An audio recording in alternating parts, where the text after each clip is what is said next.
அமித்ஷா, மோடி வந்து தமிழக சட்டசபை தேர்தலில் புறக்கணிச்சாங்கன்னா ஆல்மோஸ்ட் பாய்காட் பண்ண மாதிரி தான் எனக்கு தோணுது. எஸ். அமித்ஷா 2 இடத்துல பண்ணார், மயிலாப்பூரில் பண்ணார். மயிலாப்பூரில் கூட ஒன்றும் எதிர்பார்த்த அளவு கும்பல் வரல. அவங்க என்ன பண்ணாங்களாம், ரொம்ப கிளவராக அதிமுக தொண்டர்கள்லாம் அந்த அதிமுக துண்டு போடாமல் கூட சொல்லிட்டாங்க. ஓகே. ஒரு அதிமுக தலைவர் என்கிட்ட சொன்னார். ஏன்னா அப்போ தான் பொதுமக்கள்னு காட்டுது. அதிமுக துண்டு அதிகமாக தெரிஞ்ச வச்சுங்க. ஒரு அமித்ஷா மாதிரி லீடர் கண்டிப்பாக தெரிஞ்சு போகணும். பாஜக யாரும் இல்லைன்னு. பாஜக துண்டு போடாட்டி கூட ஆதரவாளர்னு சொல்லிக்கலாம். ஆமாம்.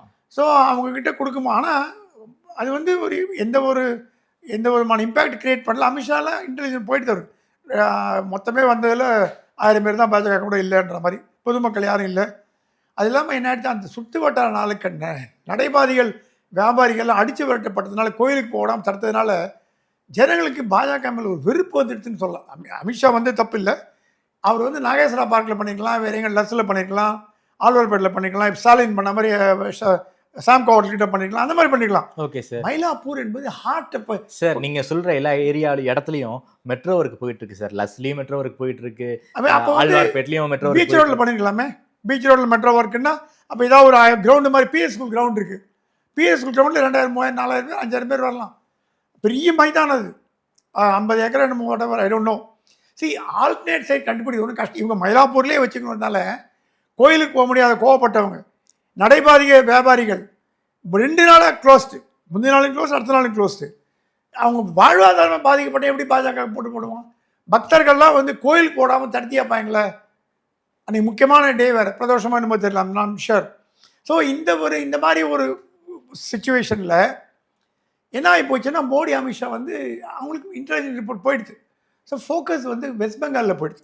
மேற்கு வங்காளத்தில் முழு மூச்சு இறங்கிட்டாங்க.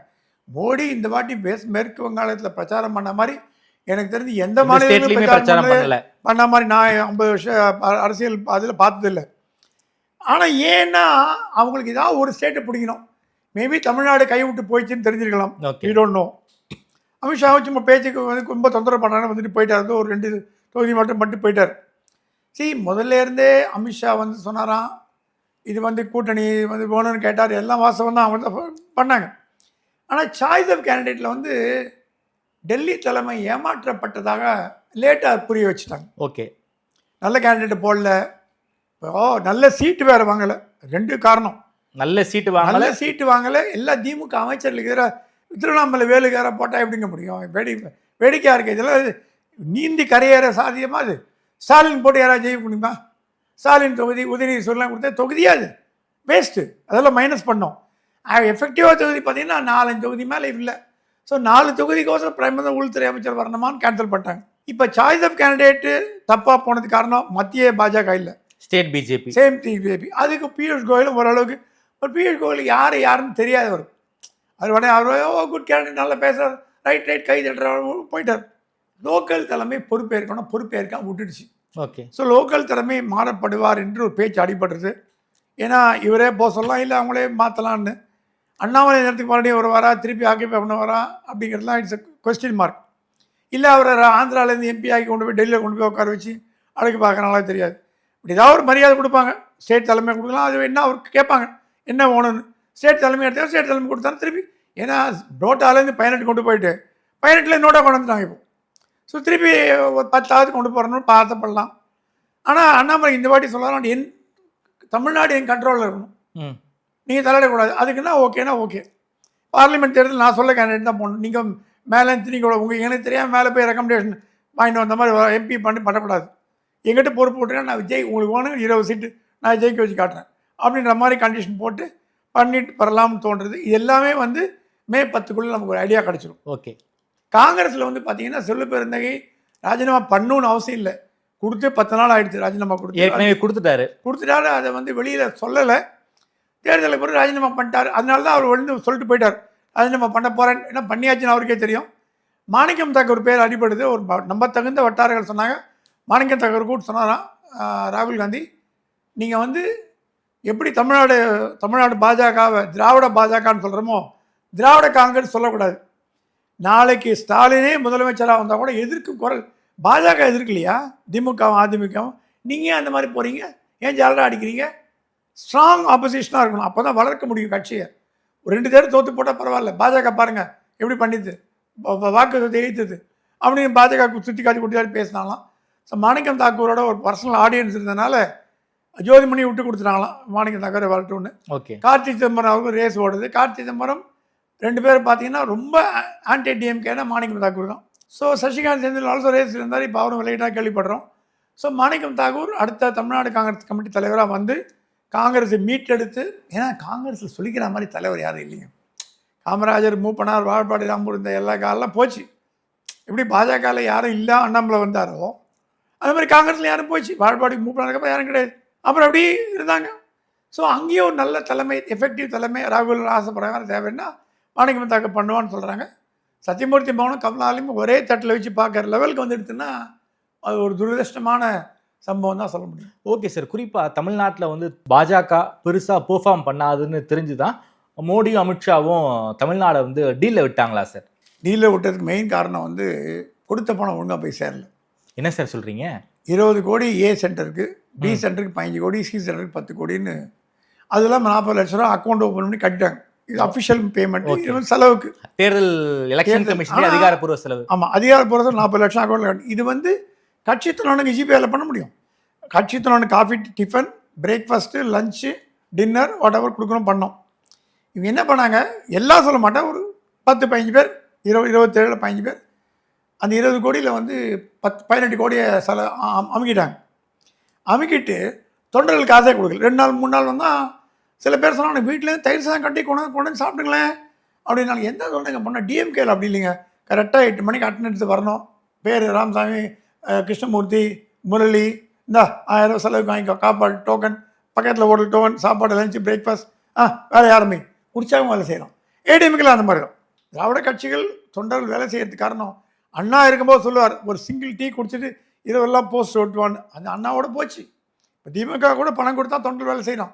ஃபுல் டைம் ஜாப் ஆகிட்டு அவனுக்கு. ஆமாம், நீங்கள் மட்டும் பண்ண எனக்கு வருஷம் இப்போ திமுக வேட்பாளர்லாம் படத்தை வாரி இறக்கிறாங்க, தொண்டர்களுக்கு வாரி இறக்கிறாங்க. வாட்பாளருக்கு அது வேற விஷயம். அது உள்ள போ நம்ம தயாராக கட்சிக்காரங்களுக்கு திருப்தியாச்சா ஜெயிக்க முடியும். பாஜக அது மிஸ்ஸிங். ஸோ கட்சிக்காரன் வேலை பார்த்தா தான் ஜெயிக்க முடியுங்கிற கெமிஸ்ட்ரி அவங்களுக்கு தெரியும் அவனுக்கு. திமுக இப்போ என்ன ஆகி போச்சு, பாஜக போட்டி போடுற தொகுதியில் பாஜக வேட்பாளர்களுக்கு பணம் கொடுக்கல, அதிமுக வேட்பாளர்களுக்கு பணம் கொடுக்கல. ஏன்னா கூட்டணி. அவன் என்ன பண்ணான், நைஸாக நினைன்னு எங்கே அதிமுக வேட்பாளர் போட்டி போடுறாங்களோ அங்கே அந்த தொகுதி வேட்பாளர் போயிட்டான். பாஜகக்காரன் என்ன பண்ணான், எங்கே அவனுக்கு ஹெல்ப் பண்ணுறாங்களோ இப்போ அதிமுக பாஜகவான்னு போயிட்டான். பாஜக அம்போன்னு விடப்பட்டது. நான் எல்லா தொகுதியும் சொல்ல, சில முக்கியமான தொகுதிகள் ஒரு 10-15 தொகுதிகள் அம்போன்னு விடப்பட்டது. ஆளே இல்லை. இதெல்லாம் மத்திய தகவல் போகாமல் இருக்குன்னு நினச்சிருக்கீங்களா? டக்குன்னு போயிடுச்சு. ஓகே. அந்த கோவத்தில் தான் அதே மாதிரி காங்கிரஸில் பார்த்தீங்கன்னா ஓரளவுக்கு திமுக கொடுத்துருக்கு. ஆனால் மெஜாரிட்டி செலவு நீங்கள் தான் ஏற்கணும்னு சொல்லியிருக்கோம். ஓகே. கட்சி தலைமை ஒன்றும் காங்கிரஸ் கட்சி தலைமை பேங்க்ரப்ட் ஆகி போச்சு. சிவகுமார போட்டி தரல. ஸோ காங்கிரஸ் வேட்பாளர் திணறி போயிட்டாங்க. பணம் இல்லாமல் ரொம்ப கஷ்டப்பட்டு போயிட்டாங்க. பல பேர் வீடை விற்று வாசலை சில பேர் சொன்னானா நான் இன்வெஸ்ட் பண்ணதெல்லாம் டெட் இன்வெஸ்ட்மெண்ட்டாக போயிடுதுப்பா, ஜெயிப்பானா தெரியல, திமுக தேவை ஜெயிச்சா உண்டு அப்படின்னு திமுக மாவட்ட தலைவரிடம் சரணாகதி அடைஞ்ச காங்கிரஸ் வேட்பாளர்கள் அதிகம். ஓகே. அவங்க கேட்கலாம், வாங்க வாங்க நல்லா இருக்கீங்களா, ஏதோ போன வாரம் ஏதோ ஸ்டாலின் திட்டினீங்க, போன மாதம் ஏதோ என் கட்சியை திட்டினீங்க, அதிகாரத்தில் பங்கெல்லாம் அதெல்லாம் விட்டு சொல்லிட்டே கைட்டி வச்சுட்டு வாங்க, செலவு பார்த்துக்கிறேன், ஜெயிக்க வைக்கிறேன். ஓகே. சரணாகதி அனுப்பிச்சிட்டாங்க. இதெல்லாம் ராகுல் காந்தியில் போய் அவருக்கு அப்படியே மனசு, அவரை பற்றி கிரிட்டிசம் பற்றி வேற விஷயம். ஒரு கட்சியை நல்லா வளர்க்கணும்னு தலைவர்கள் இருக்க மாட்டாங்க. ஓகே. அதில் நம்ம குறை சொல்ல முடியாது. ஸோ இந்த எலெக்ஷனை பொறுத்த வரைக்கும் தேசிய கட்சிகள் பாஜகவும் சரி காங்கிரஸும் சரி ரொம்ப ரொம்ப மோசமாக பெர்ஃபார்ம் பண்ணியிருக்காங்களா சார்? பர்ஃபார்ம் பண்ணுவாங்க. தேர்தல் முடிவுகள் அதை காட்டும். ஓகே. 1-2 மேலே தேராதுன்றாங்க. 25 வேட்பாளர் 20 வேட்பாளர் பகல் கனவு. திமுக தயவில் காங்கிரஸ் சிலது வெற்றி பெறலாம், அதிமுக தயவில் பாஜக வெற்றி பெறணும்னு கனவு கூட நினைக்காதீங்க. ஓகே. அது நடக்காத காரியம். ஸோ அப்படி அதிகமான சீட்டுகள் வரும். நான் காங்கிரஸ்காரன் கிடையாது, பாஜகக்காரனே கிடையாது. என்னுடைய நண்பர்கள் வட்டாரங்கள் நம்ப தகுந்த வட்டாரங்கள் கேட்டதில் பாஜகவோட 1-2 சீட் அதிகமாக காங்கிரஸ் வருமே தவிர கம்மியாக போகாதுன்றாங்க. ஏன்னா திமுகனால அந்த பலம், காங்கிரஸ் பலம் இல்லை. திமுக பலத்தால் ஜெயிக்க வைக்கலாம். ஓகே. சரி என்ன சார் இந்த எலெக்ஷனுடைய ஒரு மேஜிக்கல் ஃபேக்டரா விஜய் இருக்காரு. விஜய் வந்து விஜயகாந்த் வாங்கினதை விட அதிக ஓட்டு வாங்குவாரு, மக்கள் நல கூட்டணிங்க வாங்கினதை விட அதிக ஓட்டு வாங்குவாரு. கிட்டத்தட்ட 20% அங்கிருந்து தான் விஜய் வந்து ஓட் பேங்கை வந்து ஆரம்பிப்பாருன்னு சொல்றாங்க. விஜய் வந்து எல்லாரும் ஓவரா ஹைப் ஏத்தி பேசுறாங்க. கிரவுண்ட் அப்படிதான் இருக்கா சார் விஜய்க்கு? இல்லை, விஜய் வந்து நம்ம சூறாவளின்னு நினச்சோம், சுனாமியாக மாறிடுச்சு. என்ன சார் சொல்றீங்க? எலெக்ஷன் டே அன்னைக்கு இந்த அலப்பற பண்ண பசங்க ஐயோ யோ யோ யோ. ஓகே. நான் போன பூத்தில் நான் half an hour முன்னாடியே போயிட்டேன். ஓகே. நான் டைரெக்டாக போனேன், ஓட்டு போட்டு திரும்பி வர ஆள் இல்லை. ஓகே. அங்கே உட்காந்து பெஞ்சில் ஓகே என்ன நடக்குதுன்னு வேடிக்கை பார்ப்பேன். ஓகே. ஒரு பையன் இப்படி கையில் வச்சுட்டு இருந்தான். ஓகே. விசிலான்னு கேட்டேன். ஓகே. புரிஞ்சா சரிண்ணா. ஓகே. எலெக்ஷன் கமிஷன் கத்துமேன்னு ஓகே. கேட்டால் நகத்தை கடிக்கிறேன்னு சொல்கிறேன். ஓகே. ஏடா இதெல்லாம் எங்கடா வந்தது உனக்குன்னு. ஓகே. எங்கள் தலைவர் ஜெயிக்கணும்பா, ம் பெருசு ஓட்டு போடு விசிலுக்கு சொல்லிட்டு போனான். ஓ. இப்படி கை வச்சுக்கிறான். அப்புறம் வெளியில் வந்து போலீஸார் பார்த்தேன், கார்லாம் துவச்சிருந்தேன். என்னென்ன சார் இந்த பசங்க இதுக்கு எல்லா காரியம் வந்த வழியில் என்ன ராணி மயமே ஸ்கூலில் ஓட்டு சார் ஓகே. ஓட் ஃபட்டிக்கு ஓட் ஃபட்டி எழுதி போட்டாங்க சார். எலெக்ஷன் என்ன பிடிச்சி கத்துவாங்க சார். அந்த டஸ்ட்ல கார் டஸ்ட்டில் கார் டஸ்ட்டில் பென்சில் சாக்கை வச்சு எழுதிட்டு போட்டாங்க. ஓகே. எலெக்ஷன் என்னைக்கு பண்ணக்கூடாது. ஓகே. ஆமா. இந்த மாதிரி வேலை சின்ன பசங்க தான், விவரம் அறியாதவர்கள், முதல் தேர்தலில் பார்க்கக்கூடிய பசங்க, அரசியல்னா அரிச்சியோடே தெரியாது. ஓகே. அவங்களுக்கு தெரிஞ்சது ஒரே ஒன்று விஜய். விஜய் நான் கூட கேட்டேன், விஜய் கிறிஸ்டின் ஆச்சு போல, என்னங்க என்ன தப்பு கிறிஸ்டின் அரசியல் போட்டி போட? நான் அப்படி சொல்ல, மைண்டில் இருக்கிறத பார்த்தேன்னு. ஜோசப் விஜயன் என்னைக்கு சொன்னாரோ அவர் மதத்தை ஓப்பனாக ஒத்துக்கினாருங்க. அந்த மாதிரி தான் எங்களுக்கு வேணும். இந்து மதத்தை பேரை வச்சுன்னு கிறிஸ்டின் ஆகிறத விட கிறிஸ்டின் சொல்கிறது பெட்டருங்க. அவர் செக்குலர் எப்படி சொல்கிறேன்னு ஏன் முட்டி போட்டுன்னு போனார்ல, சாஷ்டாங்கமாக பிள்ளையார் நமஸ்காரம் பண்ணார்ல, இன்னைக்கு திருச்செந்தூரில் போய் சத்திர சமாதானம் பண்ணார்ல. இதோட ஒரு செக்குலர் தலைவர் வேணுமாங்க? கிறிஸ்டினாக இருக்கிறதுனால அரசியலில் வரக்கூடாதுன்னு எந்த அரசியல் சட்டது? உனக்கு என்ன வயசுன்னு? 19ன்னா. ஆனால் பாவி என்னண்ணா இப்படி கற்றுக்கணும் அரசியல்னு? எல்லாம் தலைவர் கற்றுக் கொடுத்தாருன்னு. அரசியல் விழிப்புணர்ச்சி வரதான் நம்ம சொல்கிறோமே, வந்துச்சு. ஓகே. அது நல்லதா கெட்டதாங்கிறத பற்றி நம்ம ஆர்கியூமெண்ட் போக தயாரில்ல. ஓகே. அரசியல் விழிப்புணர்ச்சி இளைஞர்களுக்கு வந்திருக்கு. ஓகே. அது எல்லாமே ஓட்டா மாறுமான்னு தெரியாது. என்னோட ஒரு ஃப்ரெண்டு சொன்னார், அவர் எலெக்ஷன் பூத் போகும்போது அவர் பேரை சொல்கிறானா, 10ஆம் கிளாஸ் படிக்கிறேன், தாத்தா பாட்டு போடு, இன்னத்துக்கடா போகணும், விசிலுக்கு போடு, விசில் ஊதிட்டு வா, அங்கே போய் மாற்றிக்கிட்டு போட்டுறாது, இது அணு கட்டல்னு சொல்லிட்டு போடலாம். ஓகே. அது தாத்தா என் பேரனுக்கு பார்க்குறதா என் கொள்கையை பார்க்குறதா என்ன பண்ணுறது தெரியல. சின்ன பசங்கள்லாம் இன்ஃப்ளூயன்ஸ் பண்ணுறாங்க, இன்ஃப்ளூயன்ஸ் பண்ண பார்க்குறாங்க. அது வந்து நல்லதா கெட்டதாக தெரியாது. அதான் ஒருத்தர் சொன்னார், அதிமுகலேருந்து பெண்கள் வாக்குகள், திமுகலேருந்து மைனாரிட்டி வாக்குகள், அப்புறம் நாம் தமிழ்லேருந்து இளைஞர் வாக்குகள், பாஜகலேருந்து நடுத்தர வாக்குகள், காங்கிரஸ் உள்ள திமுக எதிர்ப்பு வாக்குகள், ரஜினி வாக்கு, புதிய வாக்காளர்கள், கமல் வாக்கு, சிறுதுளி பெருவெள்ளமாக வரும்போது என்றார். ஓகே. இது எந்த அளவுக்கு இங்கே உண்மைன்னு தெரியல. இது என்னென்னா அவங்கவுங்க அனாலிசிஸ் பண்ணுறாங்க, நம்ம எல்லாம் காதில் கேட்குறோம். ரைட்டாக தப்பான்னு சொல்ல முடிக்க முடியும் நம்ம இல்லை. 4ஆம் தேதி தான் பதில் கொடுக்கும். ஆனால் நம்ம காதில் கேட்டவங்க நம்ம வாசகர்கள்ட்ட பதுங்கிறதுமே தவிர நம்ம கருத்தாக இதில் சொல்கிறதுக்கு ஒன்றுமே கிடையாது. அது உலகமெல்லாம் அறிஞ்ச ஞானியும் நான் சொல்லிக்க மாட்டேன், எனக்கு ஒன்றும் தெரியாது. இந்த தேர்தல் நான் 96ல் ஜெயலலிதா தோப்பான கலைஞர் சொல்லும்போது கலைஞரை கிண்டல் பண்ணாருன்னு, கப்சா விடாதே கப்சாமின்னார். கலைஞர் அப்படி அன்பாக கூப்பிடுவார், கப்சாமி எங்க சண்முகநாதன் கூப்பிடானப்பார், பட்ட பேர் வச்சிருப்பார் கப்சாமிம்பார், தமாஷுக்கு. சும்மா விடாத கப்சாமி, ஜெயலலிதா தோக்கிறதாதுன்னு பெட்டு வைக்கிறேன்னு. அந்த கலர் இல்லைங்க இப்போ. ஓகே.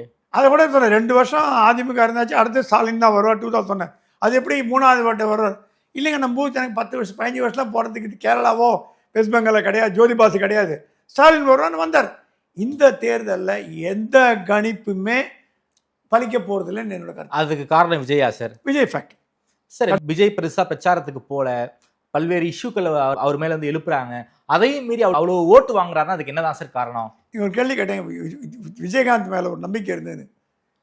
தமிழ்நாட்டில் அதிமுக மாற்றாக வரணும்னு நினைக்கிறவங்க ஒரு 20 வருஷத்துக்கு முன்னாடி 15 வருஷத்துக்கு முன்னாடி விஜயகாந்தை பார்த்தா. ஆமாம், நல்லா வளர்ந்தார், தோட்டி போட்டாரெல்லாம் அப்புறம் வளர்ந்தார், எதிர்கட்சி தலைவராக வந்தார், அடுத்து முதலமைச்சர் நார்கள், அடுத்த ஜம்ப் முதலமைச்சர் நார்கள் தான். கொஞ்சம் அவசரப்பட்டார். ஒரு 2 வருஷம் அந்த ஏழ்தான் கொடுத்துட்டு போயிருக்கான்னு யாரோ சொன்னாங்க அதிமுக தலைவர்கள்.